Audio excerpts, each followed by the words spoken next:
Thank you. It's good to be here today. When I look at the prayer book, I see the office of baptism, and I had to renounce Satan and put on Christ. When I was confirmed, the bishop asked me a couple questions, and I had to answer those. When I took my first communion, I communed with God and said some things to him, and he spoke to me, and it was rather mystical and affirming. And then as I grow older, I began to be interested in the ministry and went to seminary, was ordained a deacon, priest. I was asked questions from the bishops, not this bishop, but bishops. Will I be diligent in reading of God's word and so forth and so on? You know the prayer book. You probably know it better than I do. So I see baptism, I see confirmation, I see marriage, I see the burial of the dead, so forth and so on. And then when you ask us to go into this conversation and close our eyes, I reflected on my marriage with my wife as it reflects the ordination of the priesthood. That in all these pastoral offices in the prayer book, there seems to be no room for ambiguity, that it's unambiguous, it's clear. That if we move away from the certainty of what priests are supposed to do, preach grace to sinners, pastor people with genuine love and care and concern. I was asked a question by my bishops, you know, all of us were who are ordained here, you were. I was asked a question before the priest who, of course sometimes I often let my wife down, but we come up and I tell my wife, I love her, I want to marry you, but it just doesn't end there. There's a promise that I have to do something. I have to be a celibate adulterer. I don't even know if that's a good word, but a celibate adulterer that I, you know, I've been a womanizer.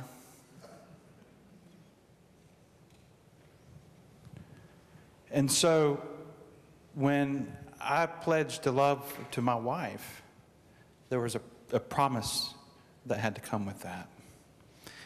When I was ordained a priest, there was a promise that came with that I had to be faithful.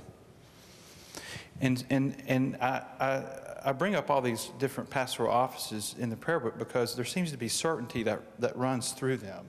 In baptism, you renounce Satan and you put on Christ. In confirmation, you come to maturity of faith and you want to grow up into some type of ministry in the church. And in marriage, you fall in love with someone and you pledge to them faithfulness. Am I making any sense? Can you speak to me about if we move away from any type of certainty in any of those pastoral offices, does it seem not to make a mess of things?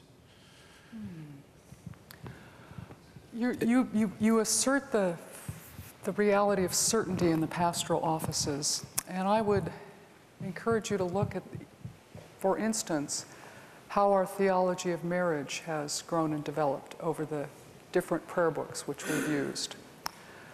This prayer book basically says that the first purpose of marriage is for companionship, that the two may grow in holiness of life.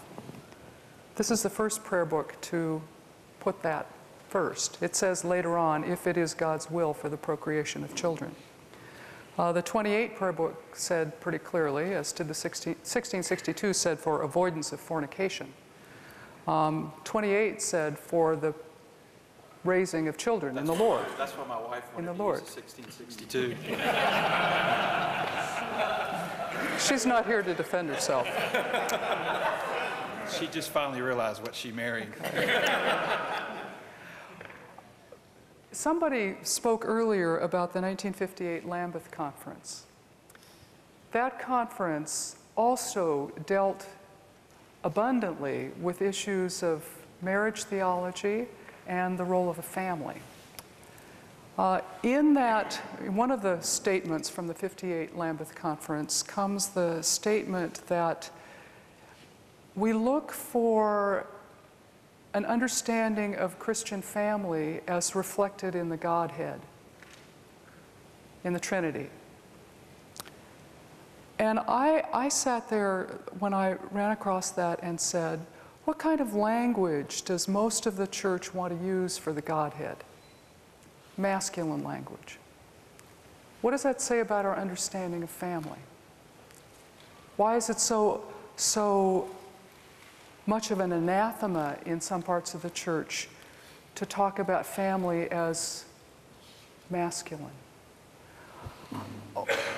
All I'm trying to say is that our theology of many of the pastoral offices has grown and developed. The baptismal covenant that we have in this prayer book is radically different from what was in the 1928 book. And actually, one of the struggles we have with our understanding of ministry around the communion right now is that this church has the baptismal covenant. The church in Canada does. The church in New Zealand has an understanding like that, that baptism really is a call to all people to ministry in God's name. But the vast majority of the Anglican Communion has nothing at all that looks like the baptismal covenant.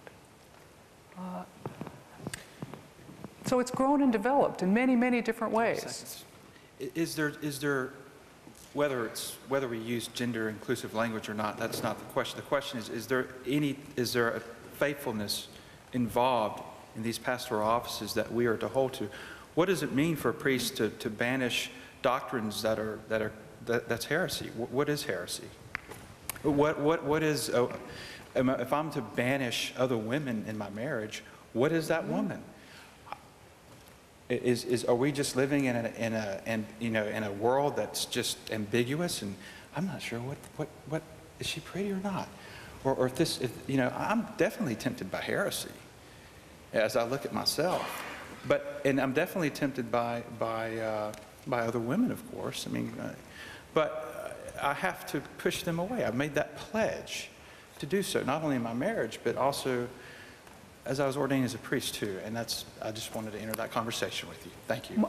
My understanding of faithfulness is that it's a call to relationship. Our theology of marriage has, not always, you have to look at the Hebrew scriptures to see that it's not solely with one other person. Relationship assumes truth, though. Relationship presupposes or assumes truth. Say some more about that. He might get upset with me. Oh.